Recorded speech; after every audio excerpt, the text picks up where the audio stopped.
அடிச்சு போடுவோம் ராஜா. அதெல்லாம் இங்க வேலை ஆகாது. அதெல்லாம் வந்து குடிச்சிட்டு அந்த கெஞ்சி அடிச்சுட்டு இந்த அதிமுக கூட்டம் போற மாதிரி அங்க போய் சவுண்ட் ஒண்ணாங்க. ஏன்னாலே முன்னாடி ஒரு பல்லு இருக்காது. இது நான் ரவுடிசமா பேசல. இது நல்ல கொள்கையோட நல்ல சிந்தனையோட போயினுக்கிறோம். அண்ணனே அப்படிதான் ஓரளவுக்கு பொறுத்து போறா இல்லையாடா பிரிச்சு எடுத்துடுறா அவ்வளவுதான். இந்த திமுக அதிமுக அதிகாரம்லாம் மக்கள்கிட்ட காட்டுட்டா எங்க கிட்ட அந்த பொறுப்பு ஆகாது. ஆனா அது எப்படி நான் பாக்கணும்னா நாங்க பாத்துட்டோம். நாங்க இந்த திராவிட சித்தாந்தம் இது கூட ஒரு சீட்டுக்கு 2 சீட்டுக்கு முட்டி போற கட்சிங்க. இது நாங்கெல்லாம் பார்த்துட்டோம். ஆட்சி அதிகாரத்துல இருந்துக்குன்னு இந்த மாதிரியான திமுறான வேலைகளையும் யார் என்ன செஞ்சுட்டு போறான்? போலீஸ் என் கையில இருக்குது. இதை நாம் தமிழர் வச்சு நாங்க பார்த்துட்டு இதுதான் நடக்குன்றது தெரியும். மக்கள் தான் பார்க்கணும். ஏன்னா இவன் 2000 ரூபா கொடுத்தான், அவன் 3000 ரூபா கொடுத்தான், இவனுக்கு ஓட்டு போடணுன்னு என் மக்கள் அதில் கூட நேர்மையாக்குறான். இதெல்லாம் இந்த ஊடகத்தில் நடக்கிறது ஒவ்வொருத்தையும் மக்கள் தான் பார்க்கணும். இவங்க தானே வரிசை கட்டி போயிட்டு வாக்கு செலுத்துறாங்க. நாங்க பரம்பரை திமுக, நாங்க பரம்பரை அதிமுக, புடுங்கர் திமுக, புடுங்கர் அதிமுக, இன்னும் புனிங்கிட்டான், சேர தூக்கி அடிக்கிறான் நெறியாளரு, கேள்வி கேட்டா வெட்டுறான். இது மக்கள் தான் உணரணும், மக்களை தான் பார்க்கணும். எங்களுக்கு எதுக்கு அச்சம் வரணும்? நாங்க மக்களுக்காக போராடும், மக்களோட நிக்கிறோம். எங்களுக்கு அச்சம் இல்லை, என் மக்களுக்காக நாங்க நிக்கிறோம். என் மக்கள் தான் அச்சப்படணும். நாங்க நீங்க பாருங்க, நீங்க சேர தூக்கி போட்டு மண்டியை வச்சுட்டா நாங்களாம் துப்பாக்கி குண்டே வாங்கி நிற்போம். அதெல்லாம் எங்களுக்கு பெரிய இது கிடையாது. சரிங்களா? மக்கள் தான் அச்சப்படணும், மக்களுக்காக தான் அச்சப்படக்கூடாதுன்னு ஒவ்வொரு இடத்துலயும் நின்று மேடை போட்டு பேசினுக்கிறோம். கருத்தியெல்லாம் பேசுறதுக்கு வக்கற்ற திமுக ஆட்கள் எல்லாருமே இந்த மாதிரி செயல்களை ஈடுபடுறது இது ஒன்றும் புதுசு இல்லை. இப்போ நம்ம ஒரு கூட்டத்தில் நின்று பேசுறோம்னு வச்சுக்கோங்களேன், நமக்கு 1000 கருத்து இருக்கு சொல்றதுக்கு. ஆனா திமுக காரனுக்கு பாத்தீங்கன்னா சொல்றதுக்கு எந்த கருத்துமே கிடையாது. அவனுக்கு தேவை அந்த இடத்துல சலசலப்பை உருவாக்கி நம்மள பேச விடாம பண்ணுன்றதுதான் அவனோட முக்கியமான குறிக்கோளாவே இருக்கு.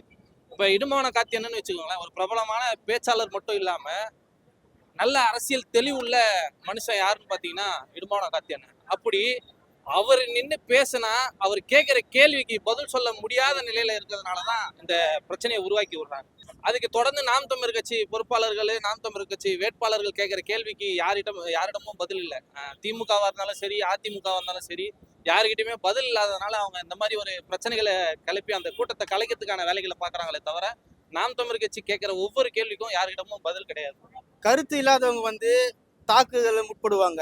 அண்ணன் கேட்குற கேள்விக்கு பதில் இருந்தா நீங்க பதில் தான் சொல்லணுமே தவிர தாக்குறது ரொம்ப கீழ்த்தனமான காட்டு மிராண்டியான செயல். ஐயா பெரியார் சொல்லுவாரு, தமிழ் காட்டு மிராண்டி மொழின்ற மாதிரி தமிழ் இழிவுபடுத்துவார் பாத்தீங்களா?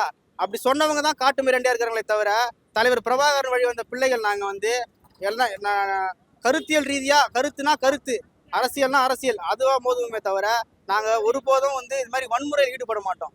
இதுக்கு முன்னாடியே ஸ்ரீதர் அண்ணன் பேசும் போதும் ஒரு செருப்பு எடுத்து அடிச்சான். அவனும் இதே மாதிரி திமுக காரனை சேர்ந்தவன் தான்.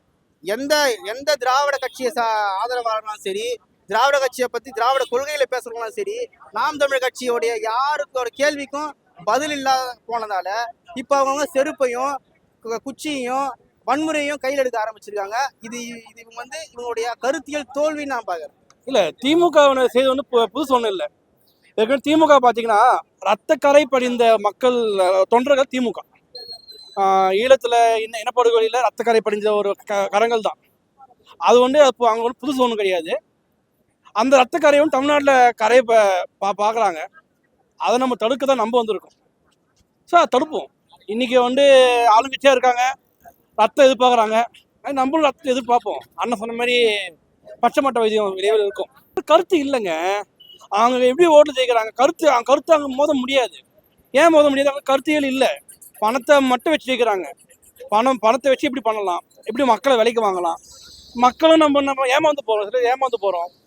அது வழி இல்லை. திமுகவினர்ன்றவங்க திமுக காரங்க ஒரு அரசியலுக்கு தகுதியற்றவங்க. ஏன்னா திராவிடர்ன்றவங்க தமிழ் தேசியத்துக்கும் அவங்களுக்கு திராவிடத்துக்கும் கொள்கை இல்லாத கூட்டம்.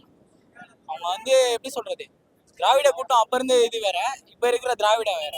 அவங்க இப்ப ரவுடி சத்தை கையாளுறாங்க. அவங்க வட சென்னை படத்துல அவங்க அங்கிருந்து அப்படியே வந்துட்டாங்க அந்த ஃபீல்ட்ல. சென்னையிலே இருக்கிறதுனால அவங்க ரவுடி சத்தை கையாளுறாங்க. இப்போ அவங்க என்ன சொல்றது, ஆட்சி நடத்தணும்னு அவங்க நினைக்கல. இது மக்களுக்கான ஆட்சி நடத்தணும்னு அவங்க என்னைக்குமே நினைச்சது கிடையாது. அவங்க குடும்பம் நல்லா இருக்கா, உதயநிதி நல்லா இருக்காரா, ஸ்டாலின் நல்லா இருக்காரா, அவ்வளவுதான். கூட இருக்கிற துரைமுருகனோ கார்த்திகேயனோ நல்லா இருப்பாங்க.